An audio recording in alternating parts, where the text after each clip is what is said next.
All right, so we're moving on with trigonometry, and now what we're looking at is getting into triangles that are not right triangles. And so the first thing we're going to look at to use to solve for non-right triangles is the sine law. Now, the sine law here is we have sine angle A over side A. Sine angle B divided by side B is equal to sine angle C divided by side C. And so the big letters here represent the angles, the little letters represent the sides. Now, there's two important things about this formula. Number one is what side is which. Now, over my triangle there, if I have an angle A, side A is directly across from it. And the same thing with each side. So angle B is, the side B is directly across from it, and angle C, side C, is directly across from it. So that's the first thing about this formula. You got to know where the sides actually are, where the label, correctly label your diagrams. The second thing is that there is two equal signs in this law, and there is three parts to it. Well, what we're going to do is we only use two parts of this equation, which means one equal sign. So we might use the B and the C part. We might use the A and the C part. Or lastly, we might just use the A and the B part. All right. So that's the thing, is we're only going to use two sections of the sine law. All right. Now, starting off with an example, we do not have a right angle triangle here. That's when this is used. And again, the sine law is totally different from the sine ratio. They're like cousins. They're related, but they're different. Okay? Now, here we go. Example one. I wrote down my givens. Again, that is my first step, just about every math problem there is. Write down what information do I know, what information am I trying to find out. Okay? And so when I look at my diagram here, some of the simple stuff to write down is the angle. So it says angle B here is 54. All right, angle C here is 84. Now our side across from angle C is X, so that would be side C. So we'll put an X there. And then across from angle B, I guess that would be our 6, so that is side B right there is 6. Now, as I mentioned, in the sine law, you only need to use two parts. So how do you figure out which parts you need? The first part you're for sure going to use is the part where you don't know what you're trying to find out. So in this case, I don't know side C. So I have to use the C part. So I'm going to have sine angle C over little c. That's one part I'm going to use. The second part that you're going to use is where you know the part where you know both the side and the angle. So I look in here, in this case, well, I don't know angle A and I don't know side A. I'm definitely not using the A part. But I do know angle B and I do know side B. So I am going to use the B part combined with the C part. So there is my formula. Side angle B divided by B equals sine angle C divided by C. Now I'm going to substitute in my information and I'm going to solve.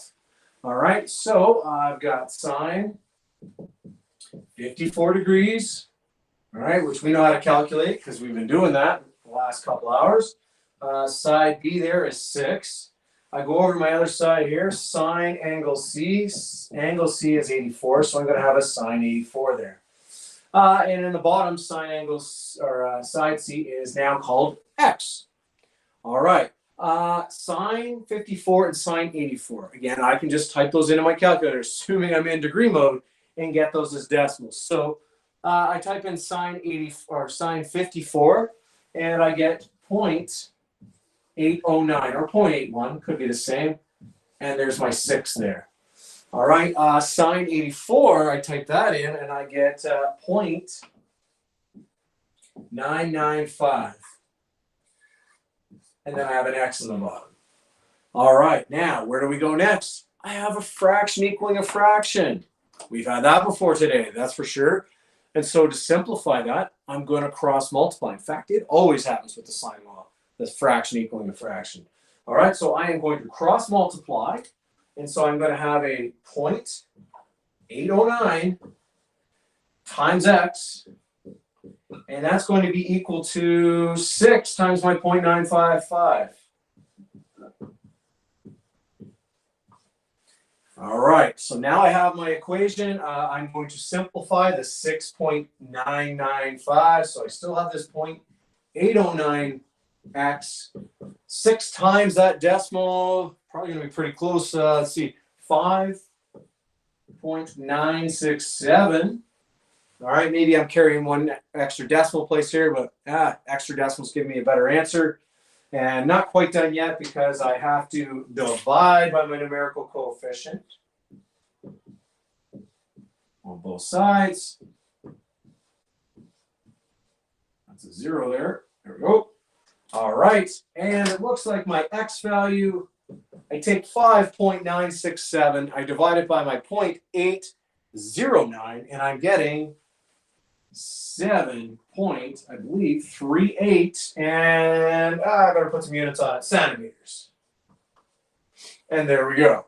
So very similar to how I've been doing everything today, or all the time. But we substitute write down our information, figure out which parts we're going to use out of the 3, substitute it in, and then solve. All right, so let's try a couple more of those in different settings. All right, so we get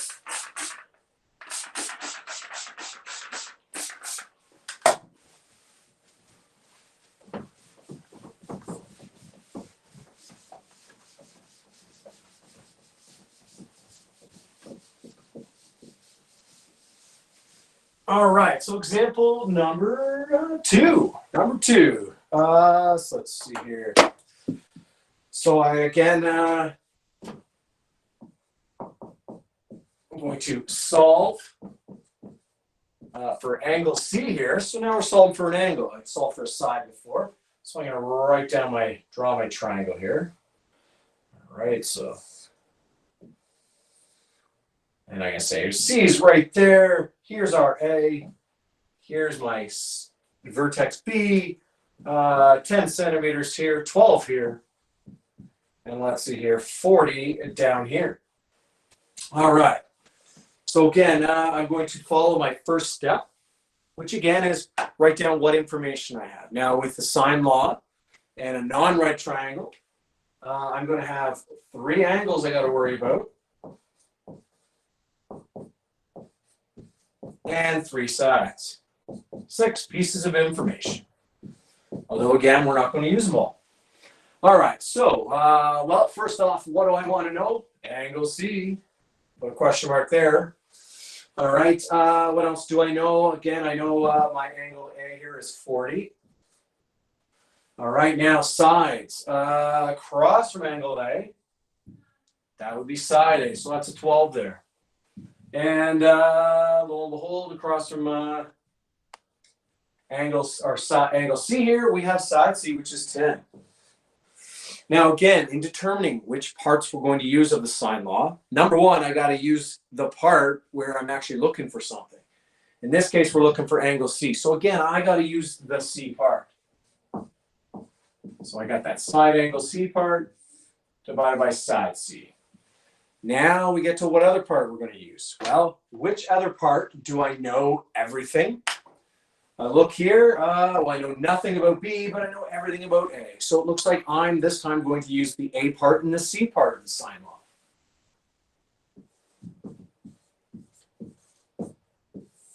Okay, so there's 2 steps down. Got my given information, figured out which parts I'm going to use. Now I'm going to substitute in and solve. All right, so I got my angle here, sine 40 degrees. Side A is 12. All right, what else we got here? We don't know angle C, so I'm going to write that down here, side angle C. But I do know side C here is 10. All right, not a whole lot of simplifying I can do here, but I can find the sine of 40. So I'll type that into my calculator and I get 0.643.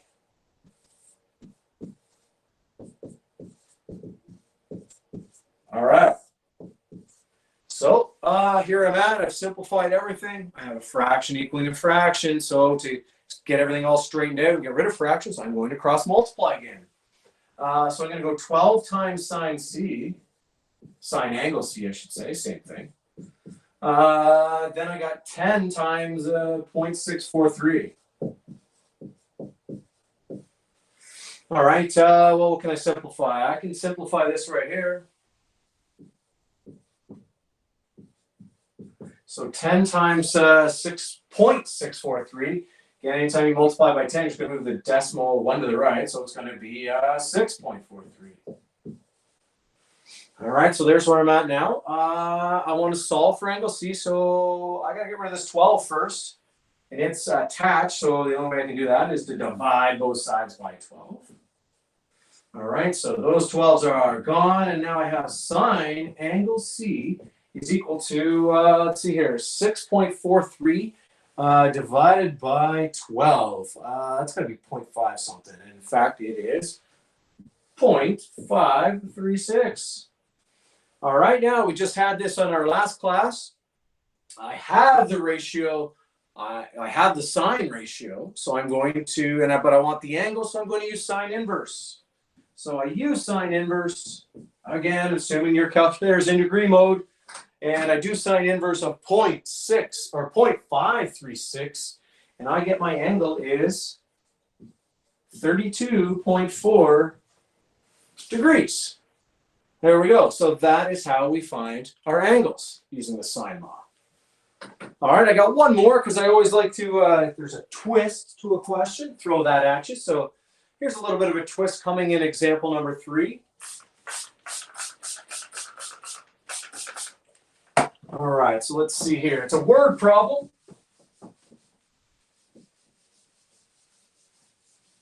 We're building a bridge over a river. All right, so, well, I'm going to draw in a river here first. My lack of artistic ability. Let's see here. There's my river. I'll put some water in there. All right, there's my river. All right. And so this is example 3 on my sheet. Again, I won't be able to write down all the words, but I will read it out. So here we go. A bridge, line segment AB, is to be built across a river. First sentence. All right, so there's my A, and there's my B. A, B, building a bridge. There's a bridge right there. Okay, now point C is located 61 meters from B. I could put a C here.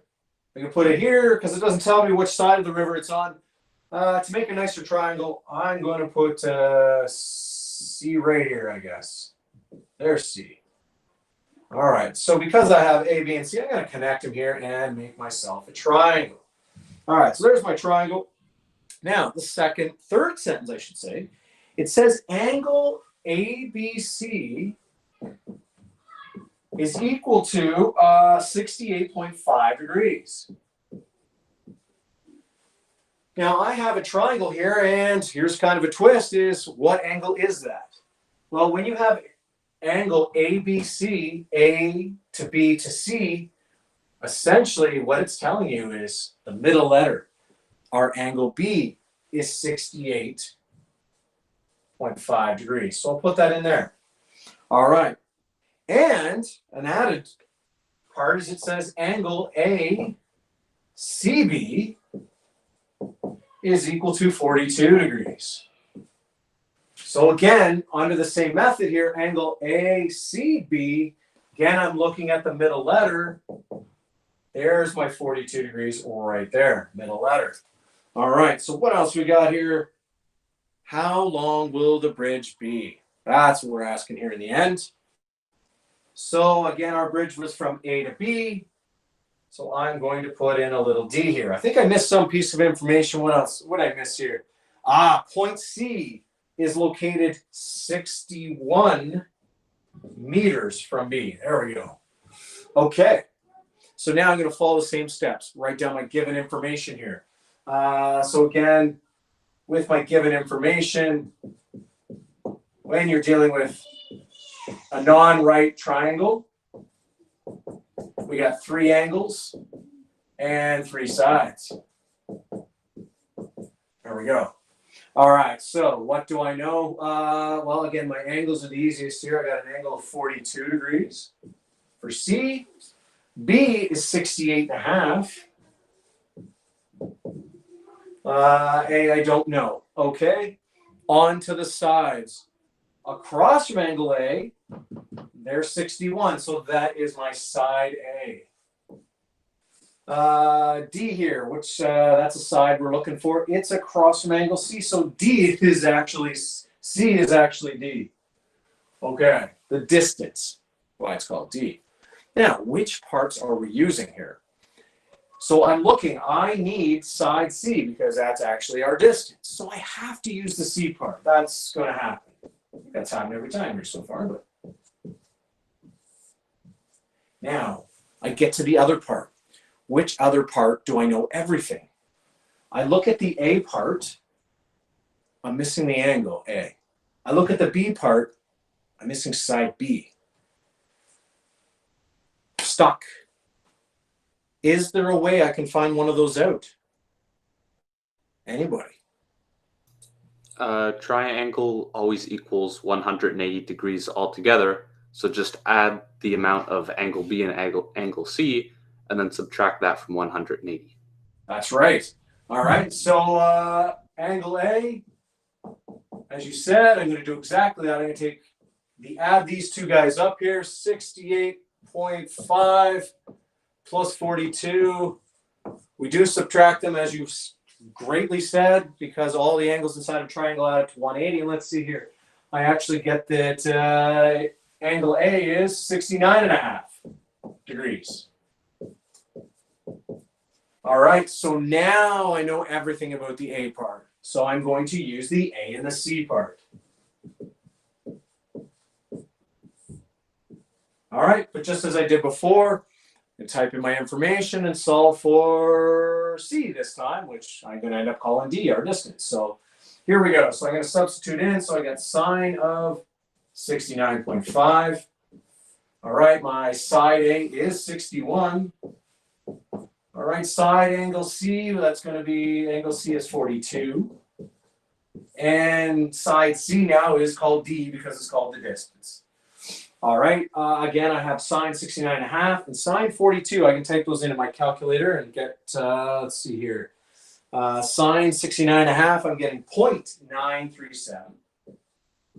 Of course, divide that by 61. Sine 42, type that in, I'm getting 0.669. And I got the D in the bottom. All right, so now there's where I'm at. So, of course, I'm going to cross multiply, right? Because I have a fraction equaling a fraction. That'll help me out here. So, let's see here. I get 0.937 times D. 0.937 times D is equal to, boy, I'm running out of room here. Let's see, 61 times 0.669. So I'm just going to figure that out. 61 times 0.669, I get 40.81. All right, and then lastly, to get D by itself, find the distance of this bridge, or the length of it, I should say. I'm going to divide both sides by my numerical coefficient, which is the 0.937. All right, and so my D value, I got 40.1 or 40.81 divided by the 0.937. That's going to be like 40 something. Let me see here. 43.55, and we're talking about meters here, would be the length of your bridge. So there's our sine law where we looked at solving a side, solving an angle. And then, of course, our third example here, where I was, as I move along, I like to show you some of the twists of the tricks, where, again, how to figure out what these type of angles mean when it's labeled like that. And then bringing in that grade 9 fact, maybe use it in grade 10 a little bit, where all the angles inside of a triangle add up to 180. So you might see that too. All right, so